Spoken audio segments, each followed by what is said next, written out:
Alice had been married to her high school sweetheart, John, for 10 years.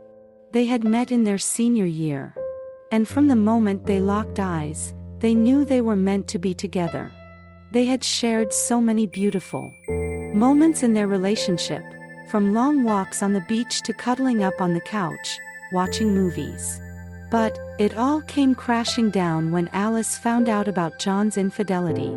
It started when Alice noticed that John was acting strange.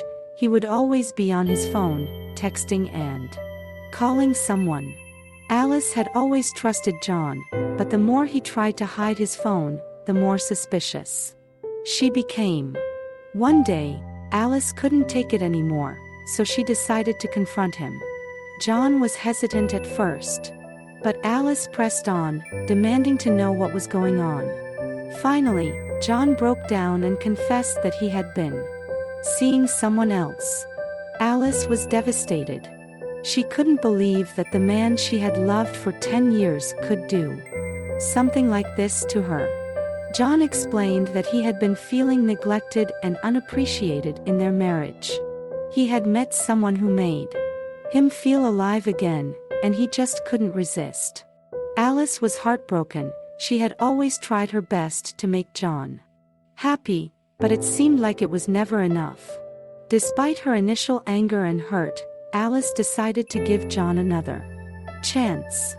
They went to couples therapy, and slowly but surely, they started to work through their issues. However, it wasn't easy, and Alice could feel that trust between them was still shaky. One day, Alice decided to surprise John at his office with lunch. When she got there, she saw him laughing and joking around with a beautiful woman. Alice felt a knot in her stomach, but she brushed it off and went inside. John introduced her to his colleague, Sarah, and they all sat down to eat. Alice couldn't shake off the feeling that something was off about the way John and Sarah interacted, but she tried to ignore it. Why? Days turned into weeks, and Alice couldn't shake off the feeling that something was still not right. She started to do some investigating on her own and found out that John and Sarah had been having an affair for months. Alice was crushed. She had given John another chance, and he had betrayed her once again.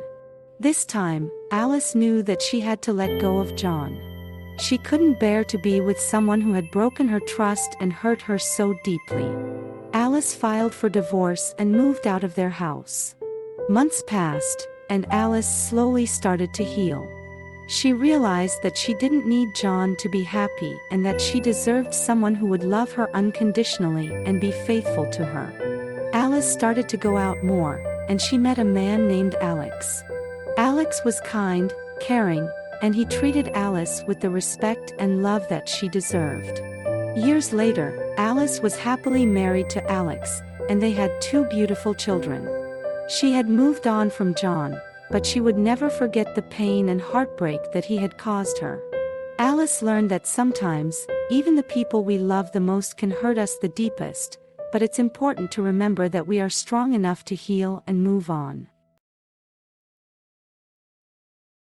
It was a dark and stormy night when I found myself sitting alone in my apartment, feeling bored and lonely.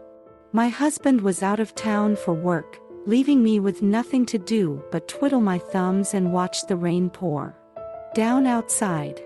That was when I heard a knock at the door. I hesitated for a moment, wondering who could possibly be out in this weather. But my curiosity got the better of me, and I went to answer it. To my surprise, I found myself face to face with my husband's best friend, Jack. "Hey," he said with a grin. "I was just passing by and thought I'd drop in to say hello." I was taken aback by his sudden appearance, but I couldn't deny that I was happy to see him. Jack and I had always gotten along well, and he was one of the few people who could make me laugh even on my worst days. We chatted for a while, catching up on each other's lives and reminiscing about old times. As the conversation continued, I began to feel a sense of closeness with Jack that I hadn't felt before.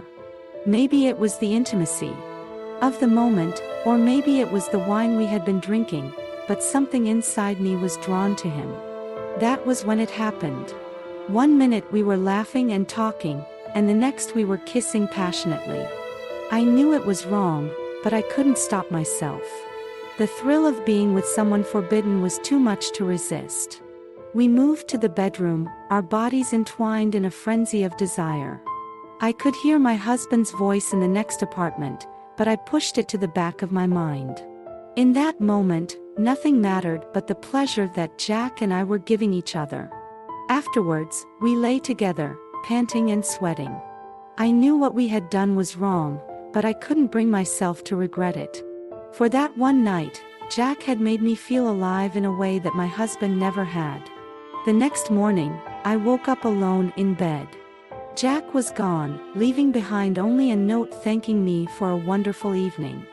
I felt a pang of guilt as I read it, knowing that I had betrayed not only my husband but also his best friend. Over the next few weeks, I tried to forget about what had happened. I buried myself in work and spent as little time as possible around Jack. But the guilt continued to eat away at me, and I knew that I couldn't keep this secret forever. Eventually, I confessed everything to my husband. He was devastated, his trust in both me and his best friend shattered. It was the end of our marriage, and the end of our friendship with Jack. Looking back on that night, I know that what I did was unforgivable.